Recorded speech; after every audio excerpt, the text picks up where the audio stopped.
Alright, Extra here, doing another video. This one I wanted to just talk about stuff relating to like reads and mixing up a little bit, because I was talking with Pudge on Discord, and he brought up a couple of things, him and Daddy Ganny as well, Sam, that just I think like generally people might have the same sort of questions when they're sort of like getting into trying to like learn how to mind game people and stuff like that. So basically, the question he asked was just sort of like, how do I read things like start reading things like movement and stuff?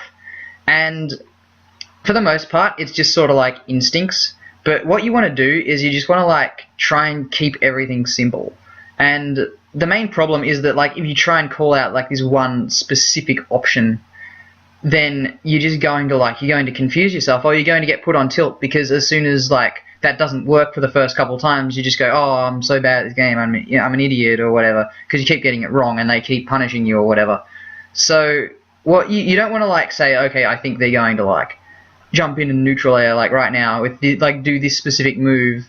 You want to just simplify it to like, what I do is I basically go, okay, I think they're going to run at me like right now, or I think they're going to shield probably, or I think they're going to jump at me, or I think they're going to run backwards, they're going to, I don't know, just like jump backwards, just small things like that that aren't like, I think they're specifically going to use these moves, because that's just going to overcomplicate things. And once you sort of learn like how to basically sort of like generalize these reads, then you can start getting into like, I think they're going to run in and shield, or I think they're going to jump in at me and use an aerial or whatever.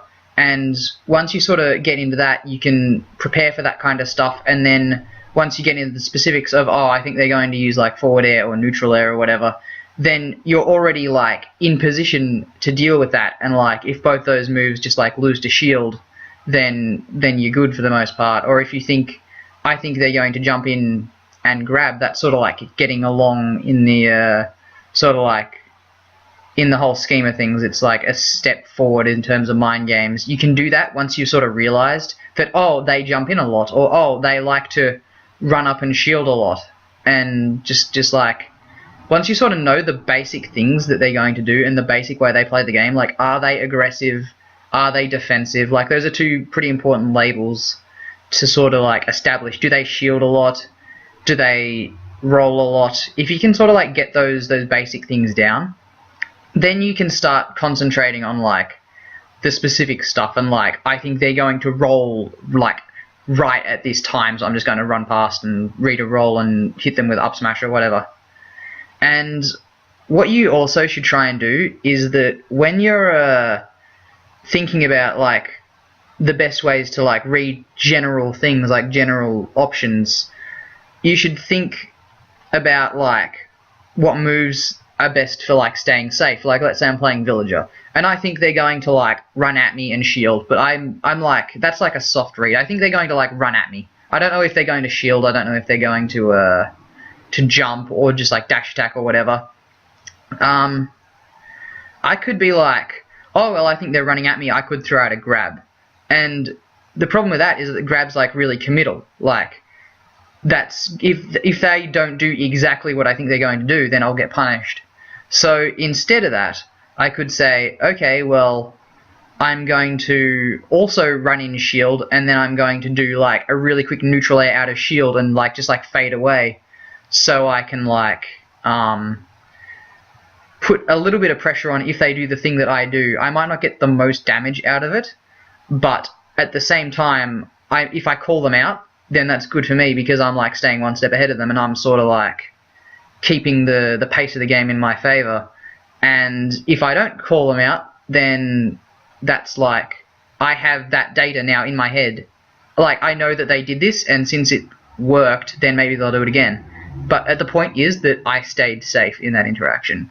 And if I want to go for like some sort of like medium risk, like if I'm a bit more sure that they're going to like run in shield specifically rather than dash attack, I might just like walk up a bit and throw out a few jabs. And if I am like completely wrong in this, the worst that can happen is probably like, I don't know, they'd have to like hard smash me or something. But walking up and jabbing, if I'm right, then that puts pressure on their shield. They're probably going to like take a hit that could like lead into a string, like a forward tilt or a forward air or something like that. And that could just like potentially swing the match in my favor, like way more than like just doing like a neutral air to sort of like reset back to neutral, where nobody's really on the advantage, nobody's really at a disadvantage. So once you're sort of like, you think you got a handle on what their habits are, then you can try going for like the big reads. Like I might think, okay, I think they're going to run in shield and then they're going to drop shield, so I'll just run up smash, because if they do drop shield, and I think they will, then they'll get hit by that up smash, because the up smash is for villagers, up smash is a multi-hit. So that works like a surprising amount once you can start reading like, oh, they run in and then they shield and then they drop shield right away, or they jump out of shield. Like if they do this all the time, then I can just be like, okay, well, I'll just hit you with a multi-hit move, or I'll hit you with like a move that stays out for ages, or I'll like delay a little bit.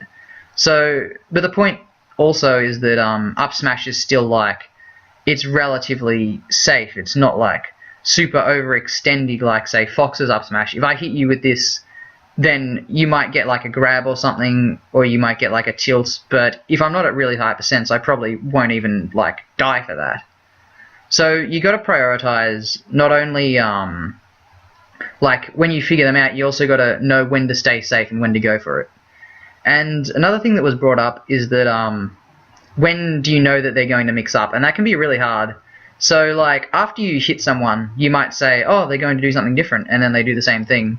And you're like, what? Why did you do the same thing? Are you dumb or something? Or you might try the same thing on them later on because you've hit them with something and it's worked out really well, and then they do something different. You might go, well, they did the same thing in this situation. Why aren't they doing the same thing in this situation? And you got to think about when you like call someone out, and when you guess right, you got to think about like what the impact of that thing has on the person. Like, let's say, I don't know, you're playing Diddy or something, and or like you're playing Sonic or something, and I like get hit by a spin dash at some point. That's in my mind, but it's not like an immediate thing that I have to change right at that point. Or let's say you guess, this is a better example, I think. You guess right on like a ledge get up option. Like I neutral get up and you like, I don't know, you hit me with like a tilt or something and I take like 10% and I get sent back to the ledge. That's not a big thing that it's like, okay, I'm not going to neutral get up ever again, because like, it's like, I've only been hit and I haven't taken that much damage. But on the other hand, if you read my neutral get up with an F smash when I'm at kill percent and then I just die for it, then that's instantly going to make like a really, really big impact on me. It's like, okay, I died for doing this. I should like be really, really careful, because since he knows that read worked, then I should focus really hard on not doing this, because I don't want to die to that again. So it's like, if you do something big that like takes their stock or something, or if you get like a 20-30% combo on them and they take like a ton of damage and they're put in a really bad position, then you should expect them to adapt more so than if you just like, I don't know, you hit them with a tilt and it does like 10% to them, or you get a grab on them and your grab doesn't really do much and they get thrown and it does like 7%. Like with Cloud, you can grab them a lot, but that doesn't mean they won't necessarily like stop shielding, because getting grabbed by Cloud isn't a big deal. Whereas if you F smash them because they rolled in or something, they'll instantly be like, okay, like if they're like sort of like mid-level, they're going to be like, okay, I really should, like, I have to stop this right now. So you shouldn't expect something like that to work again. And yeah, that's about all I wanted to talk about. Hope this helped. Just maybe sort of cleared up a couple things for people. And if I find something else to talk about, then I'll probably talk about it. But this might be the last one for a little while. But I don't know. As always, if I was a bit unclear with something, or if you want me to elaborate on something, just like mention it in the comments or whatever, or on Discord or Twitter or whatever, and I'll try and get to that. All right. Bye.